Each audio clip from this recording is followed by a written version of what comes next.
What's up, YouTubers? This is Mike for Drones Are Eagles. I'm back here with Shafon. Shafon, say hello. Hello, how are you today, guys? If you remember last time we did a video for you guys, the audio sucked. It was really bad. But with the donation you guys been sending me, I was able to buy some adapters, like you saw in the last video I made. And so we agreed to do another interview. Maybe we could switch it up and ask some different questions and talk about some of our bad and good experience with our addiction. So, how you doing? Thank you. I'm doing good. Great. Right. So I thought we would come here. Right. And a beautiful pond. Absolutely. And Love it. Yeah. So let's start where I guess we left off. Let's backtrack. Right. Real short Right. and let everybody know where you're from.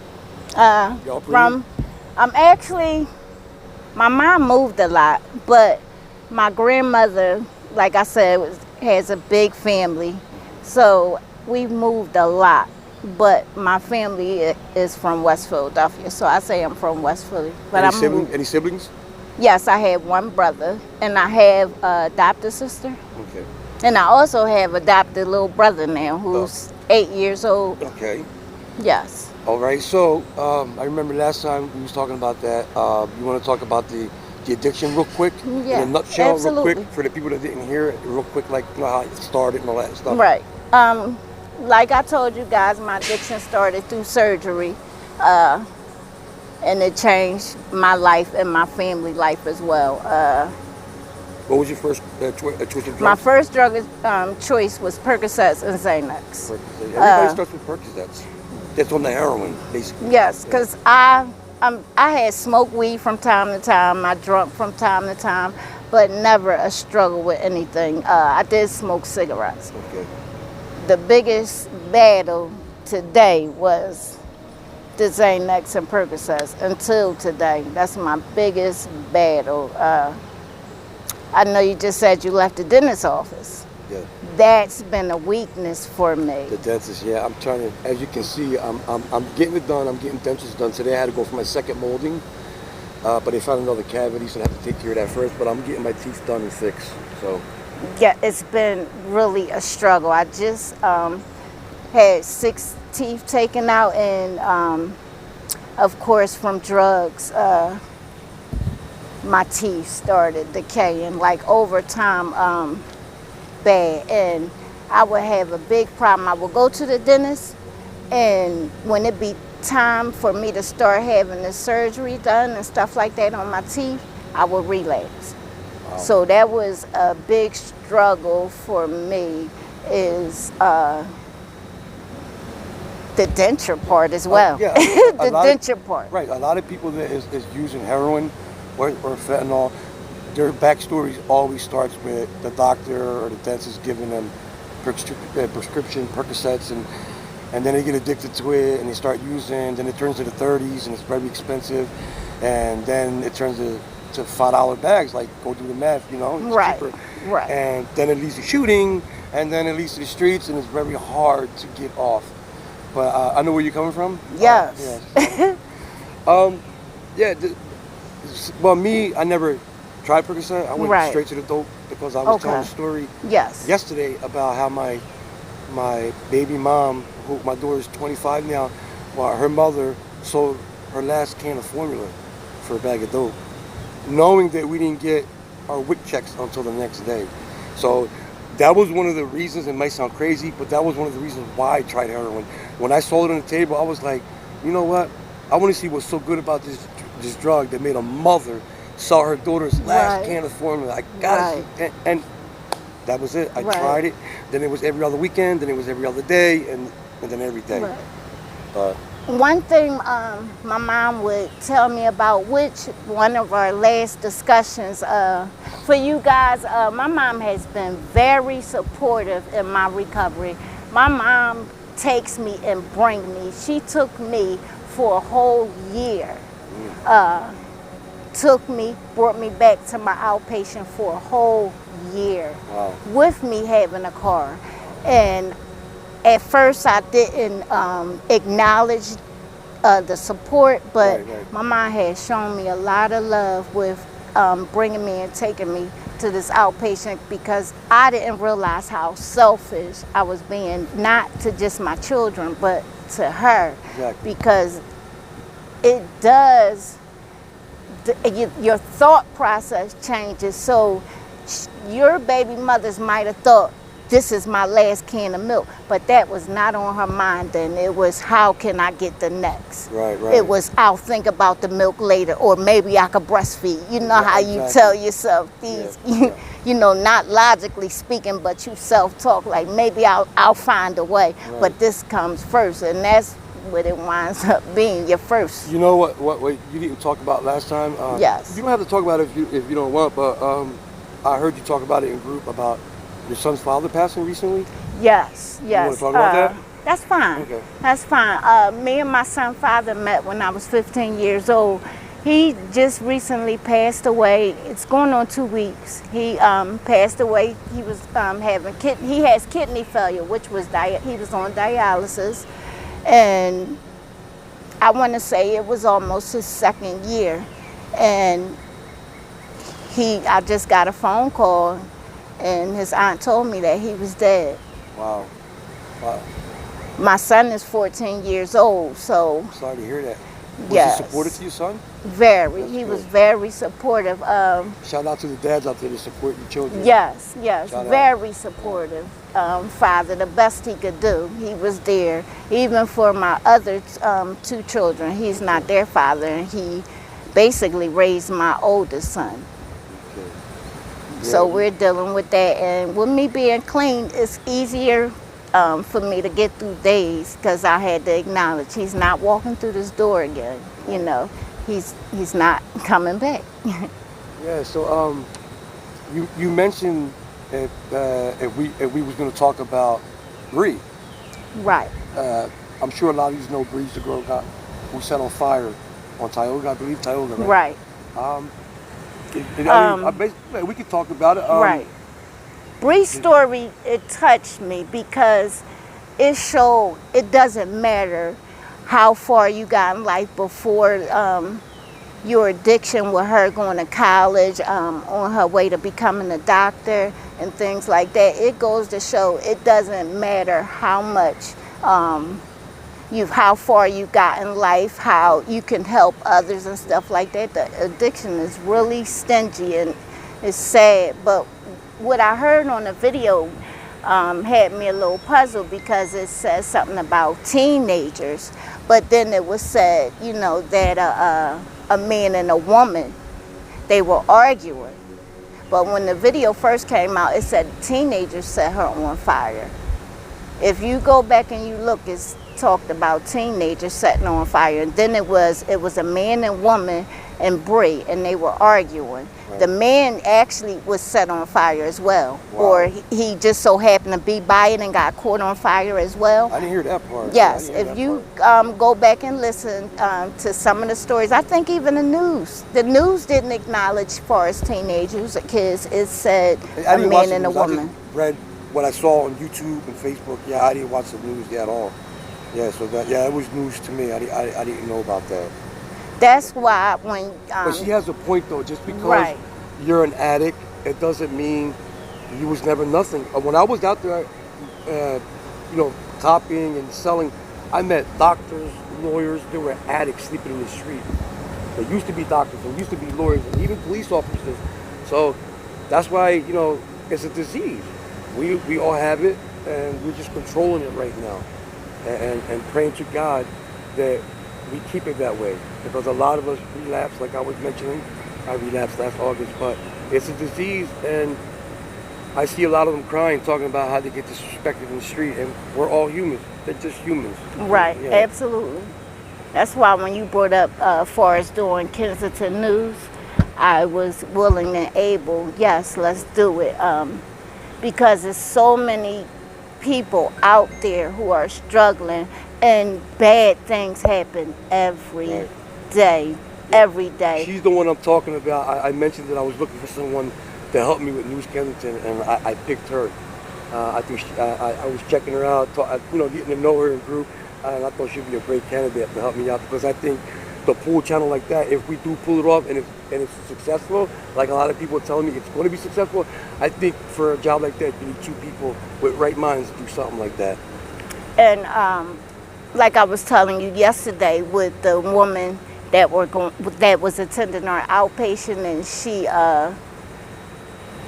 she was working for CBH, and she's out Kensington now. So I would like to, go and interview her. CBH is, tell people CBH is Community Behavioral Health. That's one of the companies that fund us, that we go to when we're having problems. We could call them.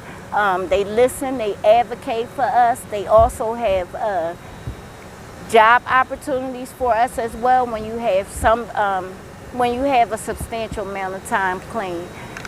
It's a lot of things that they offer that a lot of people don't know about.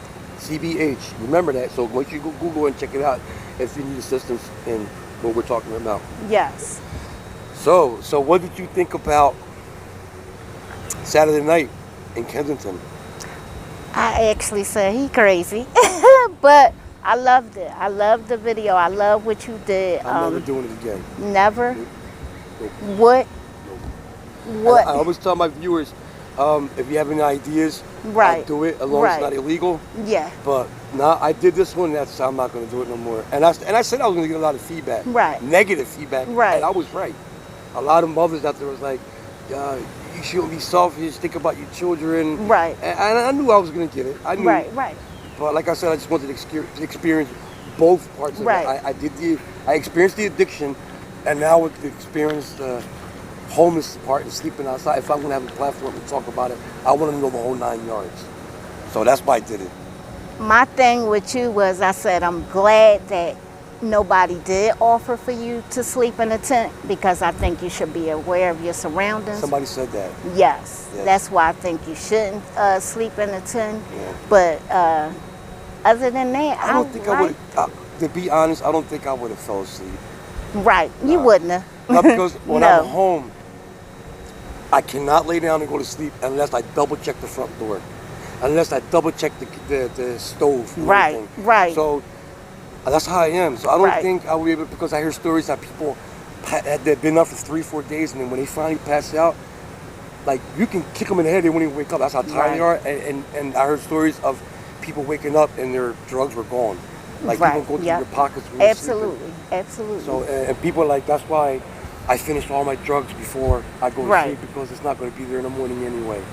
And that could be just with their addiction as well, while they're intoxicated. Because I know for me, if I didn't do my drugs, I would hide things from myself. Right. All the time. And I notice when we see one person with one shoe on, or they don't have no shoes on, I notice that sometimes they're taking the shoes off themselves and walking away from them. So it's certain things that you do when you under the influence and you don't recognize. But like my son would videotape me, the oldest one, when he caught me intoxicated at night, because I would try to be late night, and if he caught me, he would videotape it. Really? I'm sorry, I had to pause. Something happened. I seen the wind blowing it, so I had to get up and make sure it wasn't falling.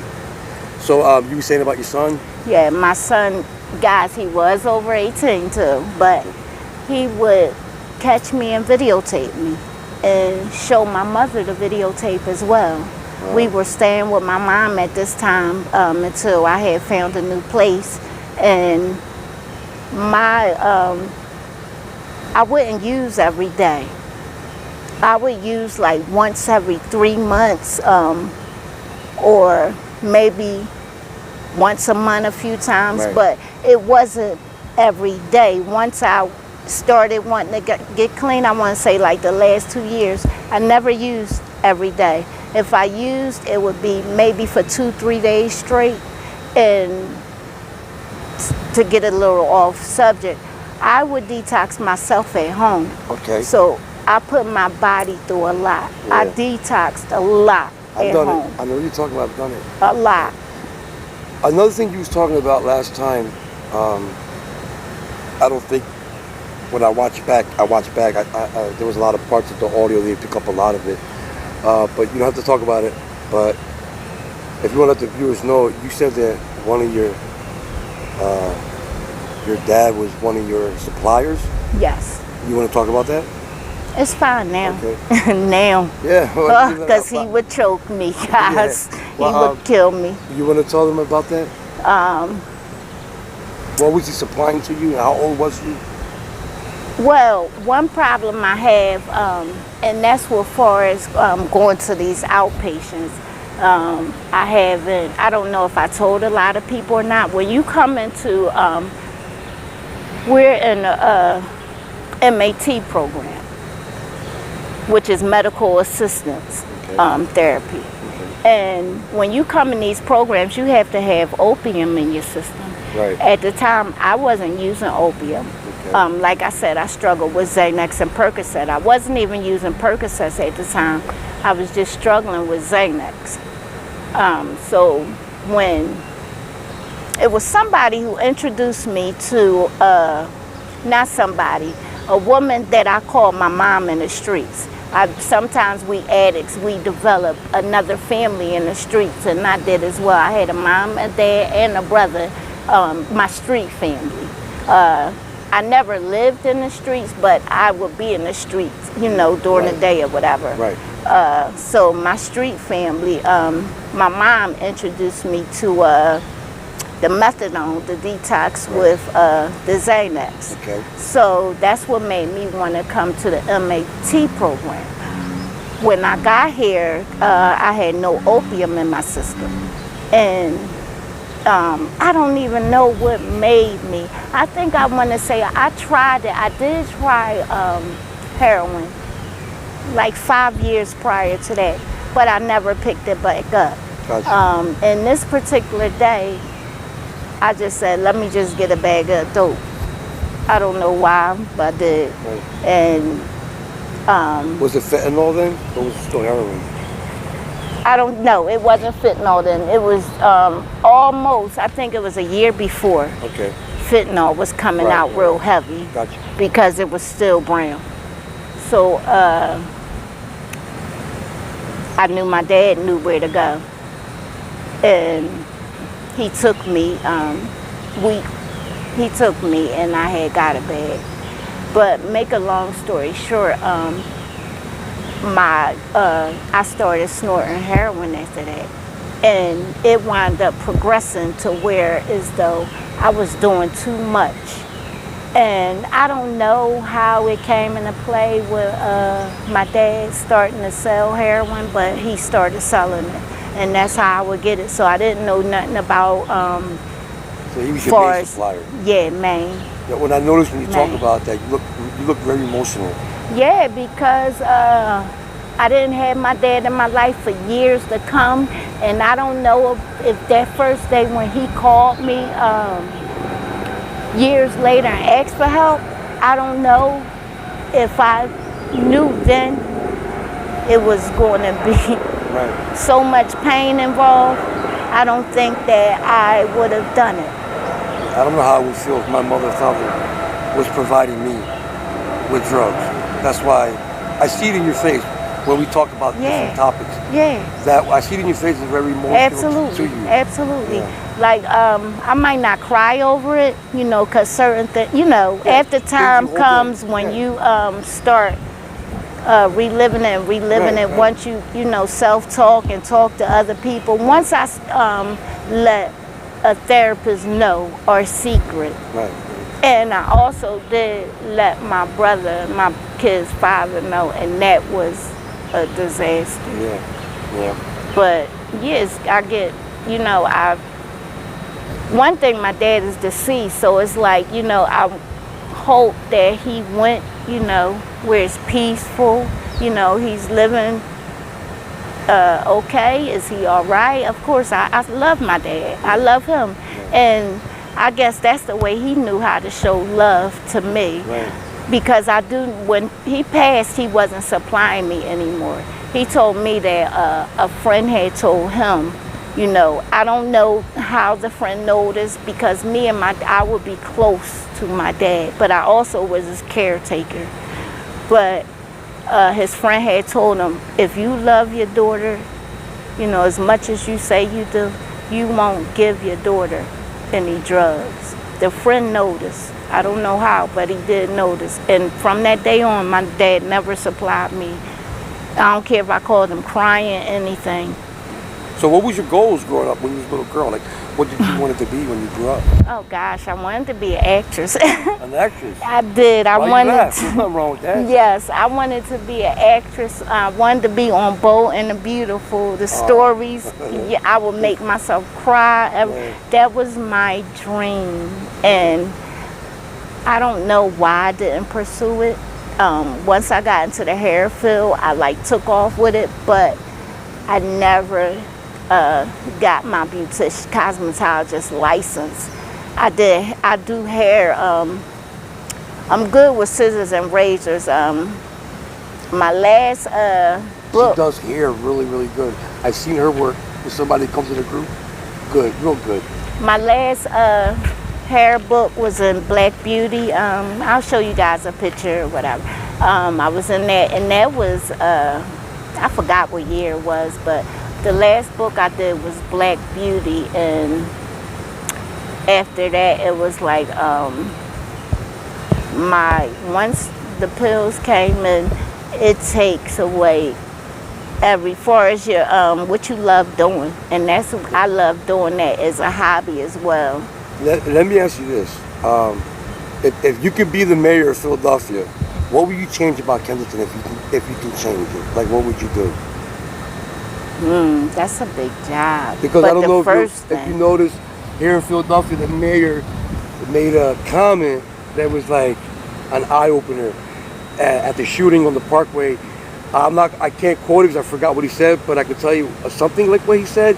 He said, like, basically he's sick and tired of what's going on in Philadelphia with all the shootings, that he can't wait when his term is over. And the next day, he turned everything around. He didn't mean it like that. Yes, you did. You just had your supporters tell you, you can't say that. You can't say that. Right. So like I was saying in the group today, that every politician has haters and supporters.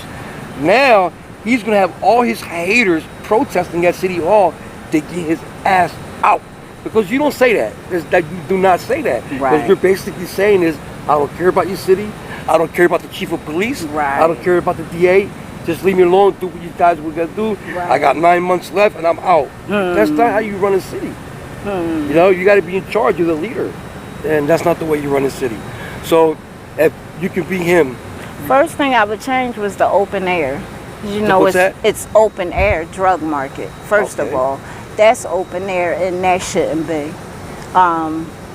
If for anything... Explain open air a little better. Open air is where they're allowed to do that. So when people come and say, how can they do this? How can they, you know, paraphernalia all around, needles, and, you know, they're getting high. And so example, marijuana is becoming open air. Right. And they allow this around the kids. You know, they allow that. They give syringes and stuff for free. Right. So they allow this, so it's not like, you know, it's wrong. So you think they should tax it? Like they're doing with marijuana? I don't think they should tax it. Sell it and tax it. Open air. I'm wrong. Okay. I think there should be a safe injection site. They were talking about it here in Philadelphia, and a lot of people shut it down. They wanted to open one in South Philadelphia on Broad and Passyunk, an open site where you can go and inject safely, where they have nurses and doctors on staff in case you OD. And I think it's a great idea because a lot of them go behind businesses and do it and wind up ODing and dying. Right. But they shut it down. Like they said they didn't want it in their neighborhood. But you're getting it in your neighborhood in the street. So why not have it inside a closed environment in your neighborhood, because you already got it in your neighborhood. Am I right? Absolutely. So won't you have them closed environment so they can do it safely there with the supervision of doctors, nurses, and maybe police? I think it should. Yeah. I don't know, because South Philly is another place where, you know, in certain parts of South Philly is another part where a lot of addicts are as well. Yeah, shout out to South Philly. I was born and raised in South Philly. So shout out to South Philly. Right. 6th and Snyder and 5th and Tasker. Right. And that's what I heard about Snyder Avenue, if I'm not mistaken. It's a lot of, but it's all over. Right. But, you know, people. Broad and Snyder, too, there's a lot of addicts that have a couple AA meeting places there to go. Yeah, and there's one, I believe, on Washington Avenue, there's a methadone clinic over there somewhere. Right. You're right. You're right. I forgot where exactly Wolf it was. Street or something, like off of Wolf, they had one on too. Washington Avenue, there's a methadone clinic. Right. Up 22nd, 17th, correct me if I'm wrong. Yeah, so they have, you're right, there's a lot of addicts down there, but nothing like Kensington. No. I live in South Philly, you can't even stand in a corner and roll a blunt. You can't, you'll get arrested.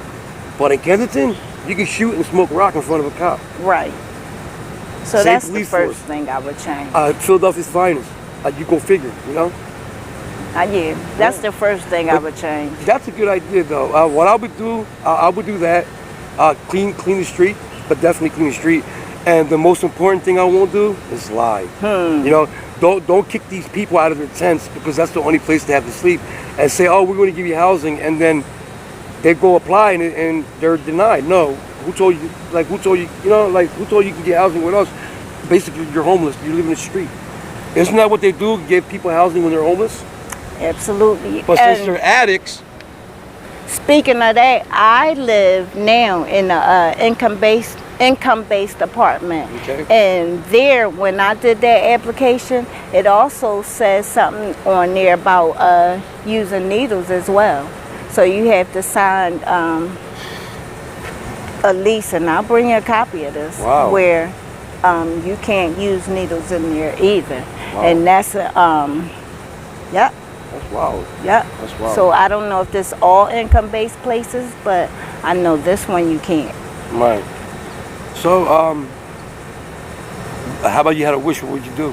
Like if you could have one wish, just one, and don't say I wish for 10 more wishes. That's that doesn't count. Like if you have one wish, what would it be?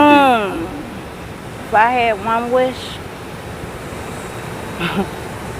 Mine would be ask for $10 million. There you go. $10 million. You can do a lot with 10 million. Yes. You can make your own wishes with that, right? I would ask for $10 million.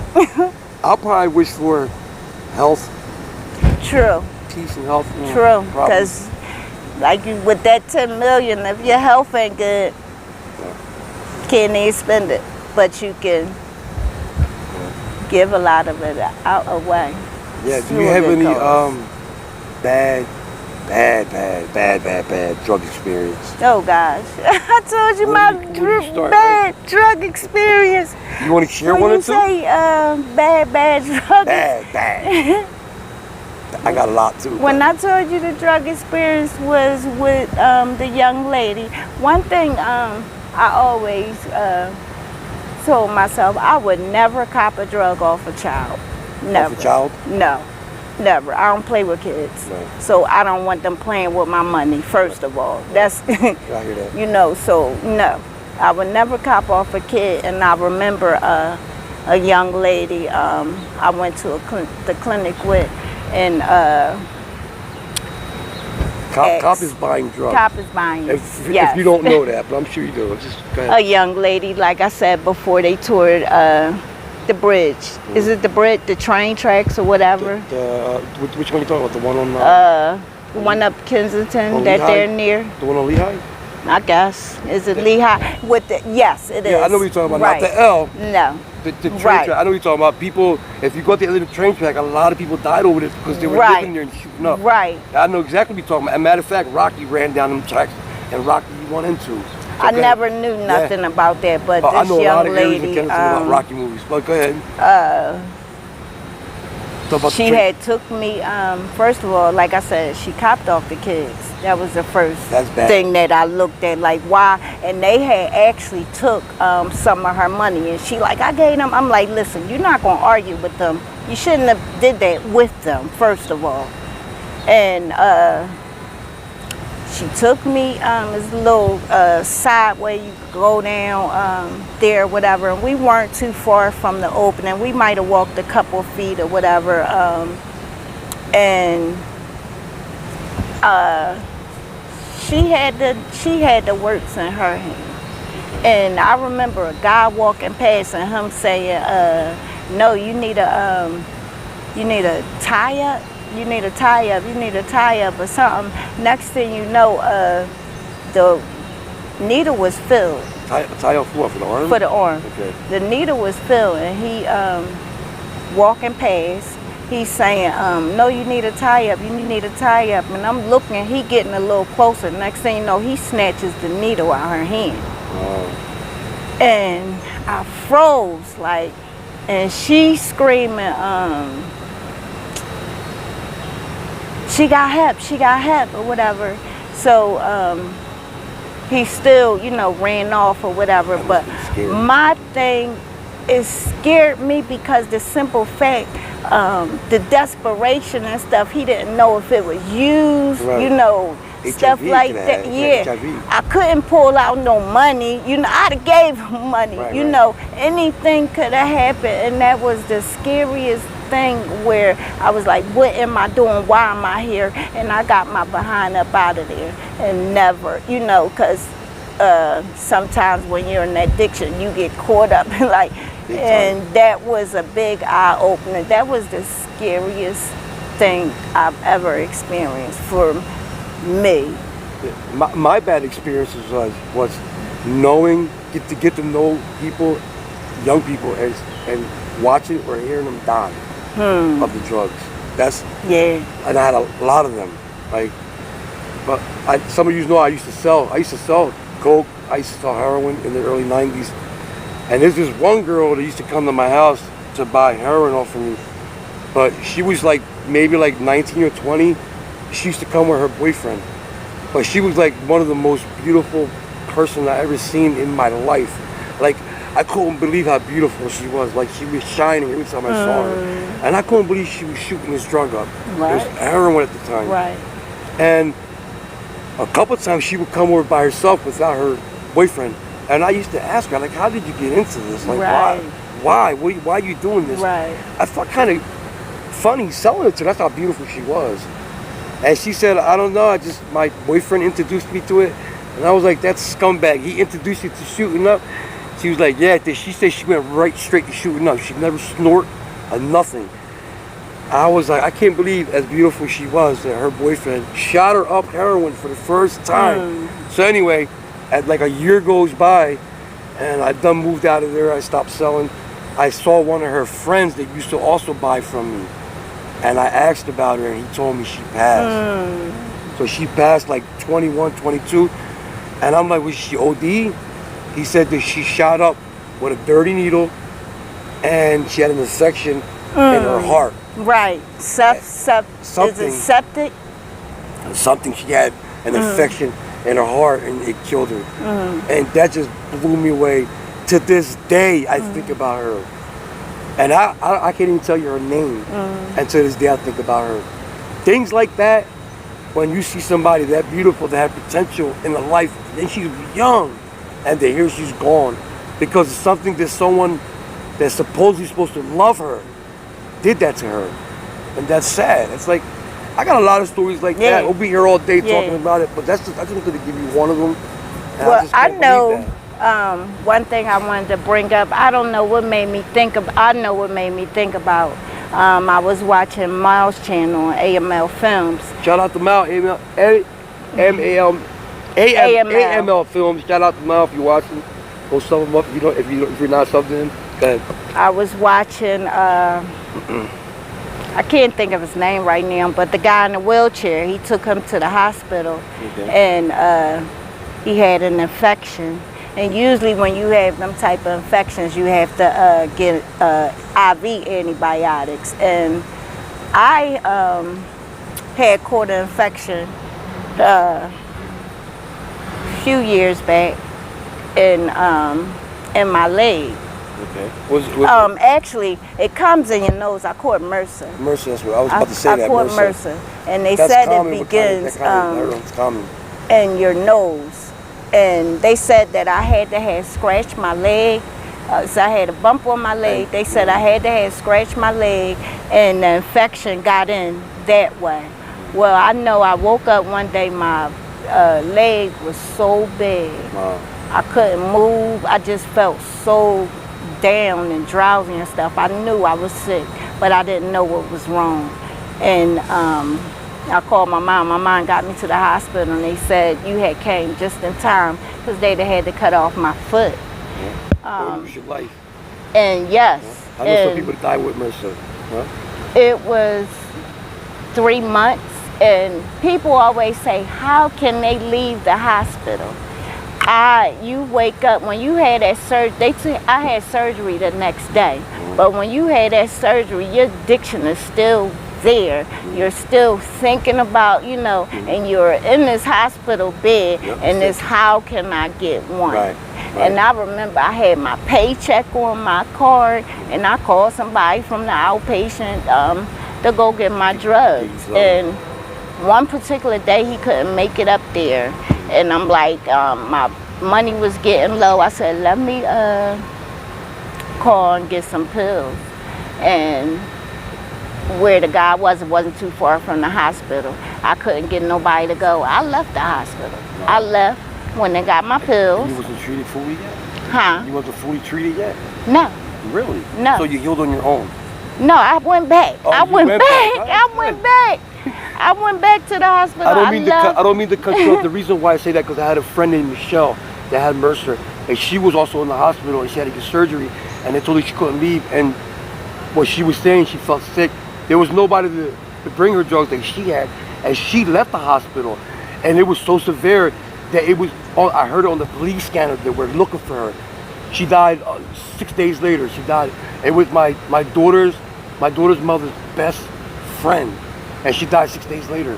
So that's why I asked you. I went back. I'm glad you came back. I went back. I didn't go back that day. I went back the next day. I didn't go back to that exact hospital. What happened is I went to another hospital, and they sent me back to the hospital I was at. And then that's where I woke up, and I tried to get sober again in the hospital. So, because they give you Dilaudid with the pain. What's it called? Dilaudid. Dilaudid? Dilaudid. They give you Dilaudid, and it's a shot. It's a shot. They give you Dilaudid, and they also, I was on MAT, so I got that as well. But I was addicted, to both at the time. So they did give me Dilaudid and the MAT. So I wound up getting through that and coming out sober. Of course, I still wasn't ready, but... My first run around with heroin, real quick, I talked about it yesterday, but for the ones that didn't hear, I didn't know that you can go into treatment in Philadelphia. I didn't know nothing about drugs, and I had a heroin problem. I was like 9 months into it, something like that. And what I did was, I packed up my car, my cat litter and everything, and I drove all the way to Tampa, Florida, to my cousin's house.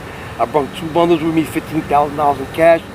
And by the time I got to Georgia, I slept in the hotel, woke up the next morning, I only had 6 bags left, and I still had like 7-hour drive to Tampa. When I got to Tampa, I had no more bags on me, I was sick. I jumped in bed, I was in bed for 5 days without eating, and I remember the first meal. That the 5th day, my cousin was like, "Cuz, you gotta eat." And it was French fries, filet fish sandwich from McDonald's. I'll never forget it. I couldn't get out of bed, I was thrown up in a cat litter, it was crazy. So I was out there for a few months. I come back to Philly, relapsed in 2-3 months. I relapsed. You really gotta want it. You gotta want it. You gotta want it because this is the biggest fight. Yeah, you gotta want it. Like I said, the judge can't do it. Your mom, your kids, you gotta want it. And a lot of people don't understand that. People are like, why don't they just quit? My mom would do that. Just stop. Just stop. Just stop. Or now that you did 3 years upstate, why'd you come out and do it again? Because the judge made him go upstate. The judge made him be clean for 3 years. You gotta want it. Right. And I tell that to people. Right. Yeah. You gotta want it. Cause I was locked up out Montgomery County. Wasn't a year, 4 months, but that's a long time. It is. And that's a long time for a person that is not used to going to prison. Right. And I went to jail for absconding, not reporting. Reporting to your probation? Yes. Yes. This last probation I had in Philadelphia, I can remember a time, I tell everybody this story, I would take my dad with me because I was his caregiver, and one day, this how much the parents will help their child. And I knew I had another dirty urine given to this PO, and I'm like, she's gonna arrest me. And I told my dad, I said, Dad, when she called me, I said, when I get in that room, I want you to fall out that chair so I don't have to give her urine. And when I got in the office, I heard the phone ring, and my dad did fall on the floor. Absolutely, absolutely. You hear that? Absolutely. There you go. If you're in that situation, do what she did, get you out of it. Ooh, yeah. It worked. It worked. Eventually, I wound up spending 10 days in jail, but wow. Yeah. Wow. So I want to end this, close it. I have fun talking. I'm gonna bring you some more interviews like this. I'm trying to get more people in group. Maybe after watching this, right? They'll come on. Right. Also, what I'm trying to do is I have a live stream. Some of you know I do a live stream with with an app on my phone. If you're an addict, an ex-addict, and you want to tell your story, right? Come on, jump on my line. I'll put you on live stream. You don't have to show your face. Right. You have that option. And tell your story. If you want to come on, you're welcome. Right. Just in my about page, my email's in there. Drop me an email. I'll get back to you. Leave your number. I'll call, whatever. And next month I'll be doing live stream as well. So I'll have it be coming up in August, and you could come on and we could talk whatever you want to talk about. It could be for support. How was your day? If your children's, I'll drop her channel. Fighting addiction, go to the description, you'll find her friends, family. It doesn't matter. Let's just talk. Of course, Mike talked about the other channel we're starting together, but who's Kensington? Absolutely. Yes. Yes. So support us. Support us. Please. I told you I want to get that green screen at my house. I want to get a green screen. So that way when we bring you news, or I bring you news, or she has one, you can see a live or video of Kensington as I'm giving you the news. And I'm going to have people come in and give the news and talk, Anything Kensington news, and that's what we're going to do. Support us. So what do you think? I think it's I think it'll be good because a lot of, like I was talking about, a lot of people are coming up missing as well. A lot of news in Kensington. A lot. So, with the ODs, right? That you could be looking for your family, and anything news, right? Because sometimes you can't recognize them if they don't have tattoos or certain things like that. You can watch pictures and all. Right. If we had this for a year. Like if we had this channel for a year up and running right now, let's say we had 20, 30, 40,000 subscribers, the top topic right now would be AML films against morals or money. That'll be the hot topic right now. People will be joining the chatting, like that would be the big topic. So that's what I want to do, start off a news channel like that. Right. And let you guys come in our home and join the chat with us, man. And I really, really want to do that. So like I said, I don't use chats, money through chats, all that. But like I said, I leave my link to my Cash App in my description, and I also leave it in my videos in my comment. I pin it to my comment, so you can Cash App me a donation there to help my channel, and that's where you can find my wallet. Right. Another thing. So I'm going to try to get as much information as I can. I know when a lot of people are going into these rehabs, they have nowhere to go. So I'm going to try to get as much information as possible for as low-income based housing, because a lot of people might not know about them, whereas though it might take about a year, but they're guaranteed a home. Right. And you don't need money to start that. Right. There's things in Philadelphia that can help you start that off. Right. So start signing, up for, these housing, but you have to get clean. You have to be clean first and foremost, because neighbors are very newsy. They're watching your everything. So be mindful of that far as with the children and things like that. But they do have a lot of housing out here, and people don't know about it. So I'm going to try to get as much information as I can on that. Okay, love that. I have a lot of subscribers and viewers that are in our shoes, that are recovering addicts. Right. Do you have any advice for them that you've been using to make sure they don't relapse? Like, what advice you can give to them? Well, that's just like, I'm glad you asked that. That's just like Saturday. You want to tell me how he knock on that door? Saturday, one of the guys from the clinic I catch the bus with on the weekend. Okay. You have to be very mindful of the people that you surround yourself with, because this man said to me, oh, you clean. How much clean time you have? I looked. Oh, I got 2 zanies. And I look. And he's in group? He's not in our group. Oh, okay. I was about to say, he's not in our group. I don't want to know. He's not in our group. To him. So I was about to say, don't tell me his name. But what I did was, I checked him. Listen, don't come at me with that. You see me doing good, and if you're going to do that, then get away from me.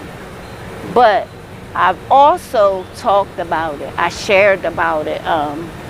And I'm talking about it today because it might not hit you until a week later, them 2 Xanax. But them 2 Xanax will lead me back where I was at. It only takes 1, not 2. It only takes 1. Yes. Just like it takes 1 bag. That's all it takes. And I thought about it. Even liquor is a trigger.